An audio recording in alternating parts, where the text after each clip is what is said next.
Fala, cervejeiro! Seja bem-vindo a mais um Do Malte ao Colarinho. Eu sou Alexandre Blide. Hoje eu tô aqui na cervejaria Dilema, mais uma vez com meu amigo Conrado, Celso Prado e o nosso host aqui hoje, né? Cervejaria Dilema, com o cervejeiro Vitor. Vitor, seja bem-vindo. Obrigado por receber a gente aqui. Obrigado a vocês por terem vindo, pelo convite. Estou ansioso para conversar um pouco, falar um pouco da história. Obrigado a você por receber a gente. Muito né? bacana. E mais uma vez, estamos numa cervejaria, né, apresentando um programa falando sobre cerveja, o único e talvez o único programa que discute cerveja, que né? discute cerveja e que a gente toma cappuccino. Saúde. Na verdade, nunca saberão o que tem aqui dentro, mas né, a TV brasileira pede que a gente faça isso, né? Se não falam que a gente está fazendo apologia e tal, né? Então, tá muito quente, não bebe. Cuidado que tá muito quente, que tá condensando.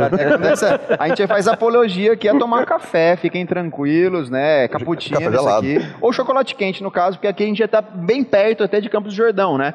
Vamos falar um pouquinho da localização da Dilema. A Dilema tá aqui, a gente tá entre Quiririm, é do lado do Quiririm. Isso, aqui a mesmo? gente está em Quiririm, praticamente, aqui é Tremembé, né? A gente está num trevo um pouco fora da cidade, do centro turístico de Tremembé. A gente está na estrada Floriano Peixoto, que leva até Campos do Jordão, em torno de 30, 40 quilômetros. Tá? Legal. A gente está da Dutra, em torno de 10 quilômetros. Para quem conhece a região aqui, a estrada, uma forma bem fácil de explicar é bem um pouquinho para frente do Mercato, né? Que é aquele galpão de culinária italiana, né? Que tem bastante restaurante ali e tudo mais. O pessoal já costuma a visitar bastante, final de semana, feriado e tudo mais. Seguir um pouquinho para frente, tem o posto da direita, né? Quase na segunda rotatória. Entrou à direita, 20 metros. Da estrada você já consegue enxergar a Dilema, né? Isso. Eu normalmente explico assim. Saiu da Dutra, sentido Campos do Jordão, segunda rotatória, à direita no posto. Maravilha. Está dentro da Dilema. E Vitão, conta pessoal, por que vocês escolheram esse lugar? Aqui foi oportunidades, tá? Não aconteceu por acaso. A gente começou a olhar para o São José dos Campos e olhou também. Não deu certo lá, talvez até por uma questão de legislação e tudo mais. A gente encontrou um pouco de dificuldade no início e a gente, uma oportunidade, um familiar nosso em comum tinha uma área aqui disponível.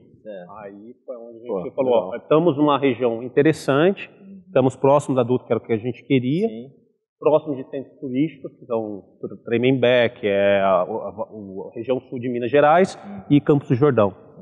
Então podemos se instalar aqui. Próximo Taubaté, próximo São José. Exatamente, não estamos nesse eixo, não estamos fora do eixo. Foi uma união do útil ao agradável. O útil ao agradável, a área é boa, permite a expansão, a gente está dentro de 2.000 metros quadrados, podendo expandir 2.000 metros quadrados de terreno, num galpão de 500 metros, 500 metros quadrados. Para quem está assistindo, às vezes vocês não conseguem ter a noção, mas eu posso falar para vocês, já visitei muita cervejaria aqui no Brasil e essa daqui é um dos melhores projetos que eu já vi. Tá, gente? Eu gosto muito de citar sempre a Verace, que é lá em Nova Lima, né? Ali é a região de BH, né? E aqui foi muito legal isso, né? Que vocês construíram o galpão do zero, então vocês tiveram também a oportunidade de já fazer um projeto estruturado para uma cervejaria em funcionamento, né? Então você vê, já tem a tubulação passando, depois eles mostram aí as imagens para vocês, mas a tubulação já passa por toda a fábrica, você já tem uma área específica para envase, você tem um espaço para expansão, para colocar mais tanque aqui, né, no futuro. Conta como que foi isso também, essa estruturação, né? Esse conhecimento, você visitou muita cervejaria, você pegou ideias de outras cervejarias para montar o seu projeto? Eu tive um pouco de sorte, assim, eu falo até pela questão do meu sócio, Conrado Leite, e também pela meu background, minha formação de engenharia química. Então, eu visitei muitas indústrias antes de decidir vir para o ramo cervejeiro, trabalhei como consultor, visitei muitas indústrias e entendia, avaliava processo. Então, as análises de processo, análise de documentação, análise de movimentação de cargas, movimentação de processo, de fluidez, de layout. Então, isso era, teoricamente, você pega uma indústria, hoje você vai construir ela, você tem as fases básicas de projeto, detalhado, depois vai para o avançado e faz a instalação. Então, a gente passou por tudo isso Eu apliquei simplesmente, eu e ele, com a visão dele de administrador, a visão de processo também, que ele tem, e a minha visão também de processo, na área de processo industrial, de engenharia, a gente conseguiu combinar isso aí e casar. Então, quando a gente já tinha um pouco também de experiência no ramo de cervejaria, já que a gente fazia cerveja em casa, depois a gente foi para uma garagem, a gente já sabia o que seriam as dificuldades. Aí a gente conseguiu reunir aqui. Começou inicialmente com não sei se a gente não mexe com CAD, essas coisas, programas mais detalhados, mas a gente começou no Excel, fazendo desenho. Conrado começou lá, 1 metro quadrado, e assim foi, sabe? A gente fez muito brainstorm, muito, era cansativo, mas imagino que não foi tomando cappuccino. Não foi, não foi, nunca foi, sempre. E o interessante que a gente sempre estava sentado, não tomando cappuccino. Tomando cerveja. Cerveja. Tomando café. Exaustivo, tem que ficar tendo, né? E aí começa, né? Não, mas a gente quer aquilo ali. Mas por que você quer ali, sendo que aqui tem essa interferência? Então, assim, foi a partir disso. Legal. Tá? Legal. O legal de ter feito do zero, aqui foi ter essa flexibilidade de poder tomar decisões no início, para poder sair conforme. E duas cabeças pensando, né? Melhor do que uma só, né? Às vezes um ajuda numa visão, outro ajuda em outra. E outra, legal, essa fase que vocês passaram, fazendo cerveja em casa, fazendo cerveja numa garagem, que nem você especificou, que todas as dificuldades que você teria numa grande planta, vocês já tiveram antes, já conseguiram se precaver para, tipo, quando fosse montar aqui, já montar tudo certinho para não dar pepino, né? Que nem se a gente estava conversando agora há pouco, ele falou, do caimento, do piso, tudo foi milimetricamente pensado para dar o mínimo de esforço físico para vocês e deixar o negócio fluir e de uma forma natural, de uma forma bonita, legal. E é um privilégio, porque muitas vezes as cervejarias alugam já galpões ou pontos, o caso da maioria das cervejarias, né? Alugam um galpão, né? E adaptam um galpão para receber o processo. Diferente daqui que já tinha a ideia do processo, né? E o galpão foi adaptado na verdade, o galpão foi construído pensando no processo, né? Diferente. Eu até queria comentar um pouquinho sobre isso, porque quando a gente o Vitor estava me contando um pouquinho mais sobre a Dilema, eu gosto sempre de tocar nesse assunto. A gente estava no Hopfields, aliás, tomando uma cerveja, e a gente até fez aquela brincadeira, né? Que cerveja artesanal já é uma coisa comum hoje no mercado. Agora, uma cervejaria artesanal é diferente, porque isso aqui foi feito à mão, não é, Vitor? Explica um pouquinho mais pra gente como que foi isso. Isso aqui foram detalhes, a gente fez então passamos por esse projeto detalhado, vamos falar assim, no Excel, nos quadradinhos lá, e não era nem Excel, era PowerPoint. A gente começou aí foi para a construção, lógico, teve engenheiro envolvido, teve tudo, mas sempre com nossos inputs. E começou a fase de construção. Então, assim, o interessante o background anterior, alinhado ao fato de conhecer o processo de fabricação de cerveja, permitiu a gente definir caimentos, que é o que você está falando sobre o piso, a parte de esgoto, coisa que a gente não enxerga aqui, mas seria o efluente industrial. Sim. Foi a coleta desse efluente industrial para poder fazer análise, foi para poder fazer o descarte, né? posteriormente para ou seja terceirizado ou vá para a própria o nosso Sabesp, né? No nosso caso, nosso concessionária local. Então, isso permitiu essa flexibilização nossa de adaptação. A construção exigiu bastante de todo mundo. Eu gosto de agradecer todo o pessoal que esteve envolvido, porque assim, todo mundo acreditou no nosso sonho. Então todo mundo a gente não está totalmente deslocado, mas a gente não é da região, a gente está a 30 minutos de São José dos Campos, mas a nossa mão de obra, nossos conhecidos são todos de lá. Então às vezes exigiam dessas pessoas ficarem aqui. Então assim, sou eternamente grato a essas pessoas que passaram por aqui.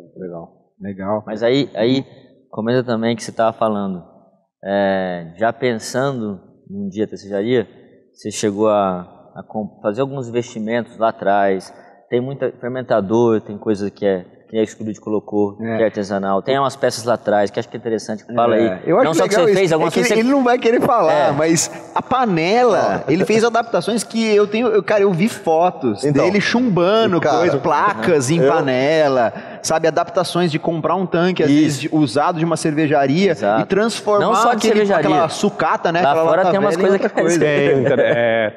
Tem de tudo aqui.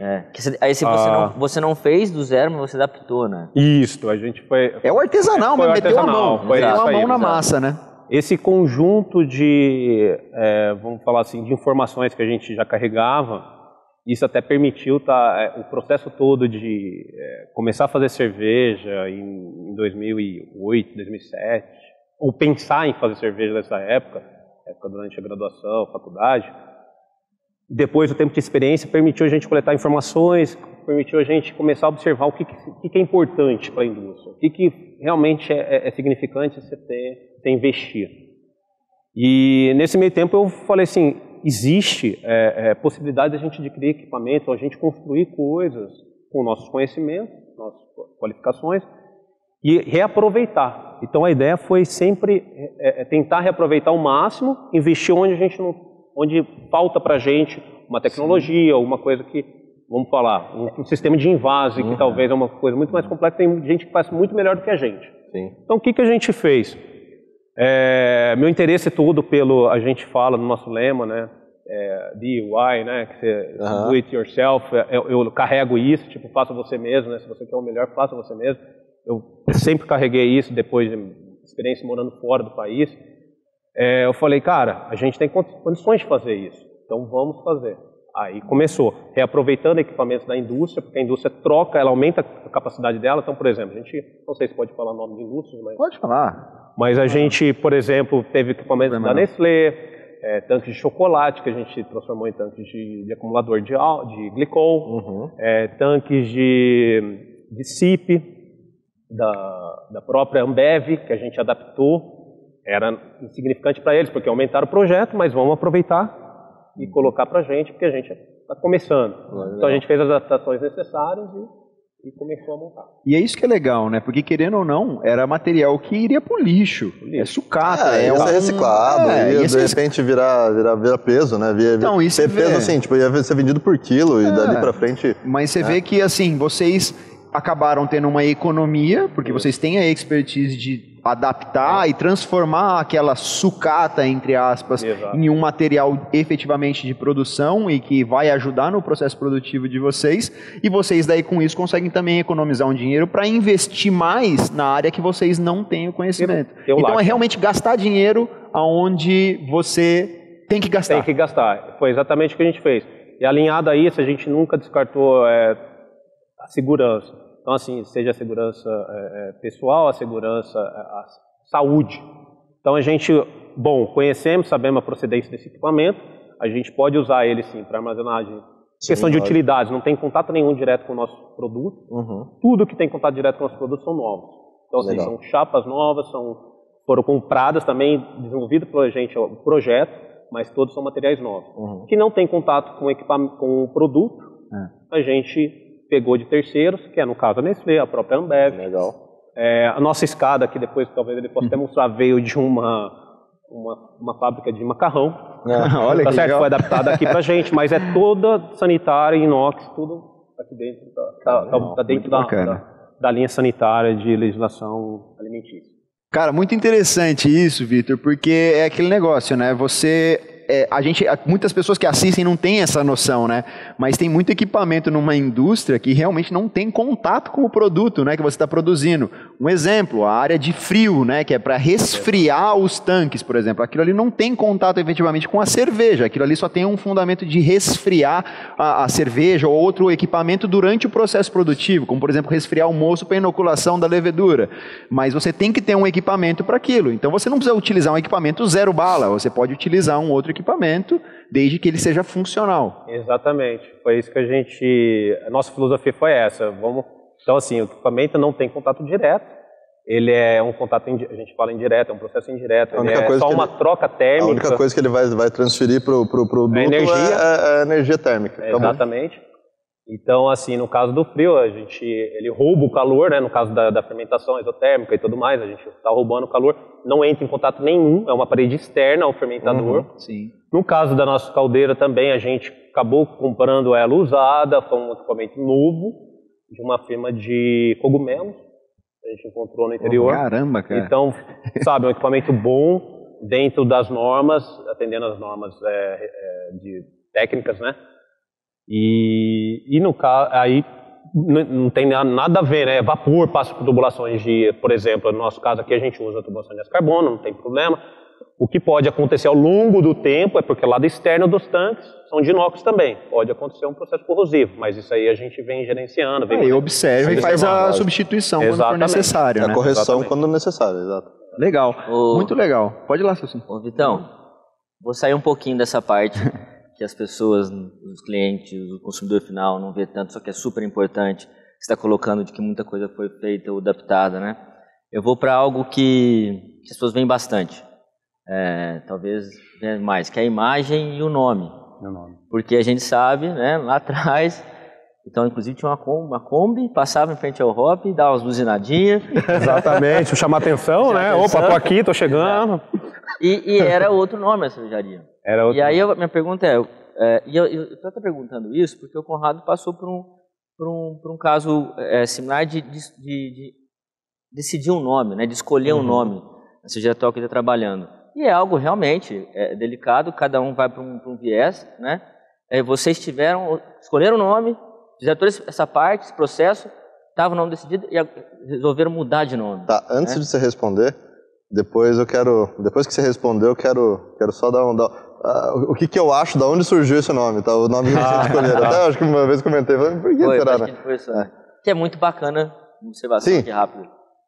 Que acho que foi positivo, mas eu digo, é interessante falar esse processo início, e no caso de vocês escolheram 2 vezes, né? Duas vezes. Um nome, decidido isso, e aí resolveu mudar. Não, vamos alterar, então escolher outro nome. Então, isso foi interessante, porque, vamos lá, eu comecei a fazer cerveja em 2008, 2009. 9, 10, eu comecei a trabalhar no Canadá, num brew pub. A gente tinha um sistema similar a esse, era abraçagem, realmente, como é que eu tentei aplicar, fazer no braço. Brasserie, a gente não usa, brasserie. é uma brasserie, a gente acaba usando o braço mesmo.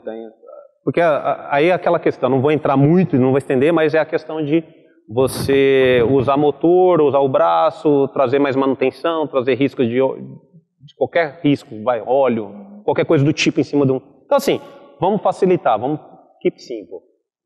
Facilitar entre aspas, né? Porque não facilita nada, né? Você faz no braço, é muito mais difícil. É muito mais difícil. Mas você deixa mais seguro. Deixa mais seguro. Mas para um processo que a gente está montando, a gente sabe que 1000 litros é tranquilo, fazer uma abraçagem de 1000 litros é tranquilo no braço, então vamos fazer assim. Foi optado dessa maneira. Mas voltando ao nome. O nome, então, como eu comecei lá, a gente se encontrou, eu e meu sócio, a gente estava em um evento em cervejas, no Mundial de la Bière em Montreal. Eu já estava no Canadá já há 2, 3 anos, ele estava vindo e ele falou, Vocês já se conheciam? Já eram amigos aqui de longa data. São José, né? De São José dos Campos. Ele viu eu montando a planta piloto, eu estava montando, falando para ele, bem entusiasmado sobre o meu trabalho no brew pub. Aí ali a gente falou, cara, é isso. Talvez é isso que eu preciso para voltar para o Brasil. E ele também querendo, porque ele sabia que ele queria ter um negócio próprio, trabalho para grande indústria e tal. Ele falou, talvez está aí minha oportunidade, porque a gente se uniu, ele com conhecimento administrativo, toda a questão de marketing, que é a visualização, a imagem da empresa, e eu com questão de processo. Então, ali a gente decidiu. Como existia um apego muito grande no início, não sei o que, foi em Montreal, vamos trabalhar com o Mont-Royal. Era o primeiro nome nosso. Mont-Royal. Então ficou até 2014. Mas qual que é a ligação?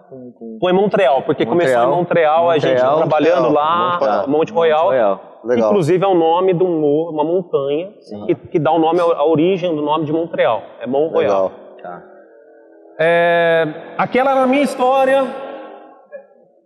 A gente estava começando junto, tinha mais um sócio envolvido, que depois não pôde retornar ao Brasil, e aí desistiu do negócio, e ficou eu e o Conrado.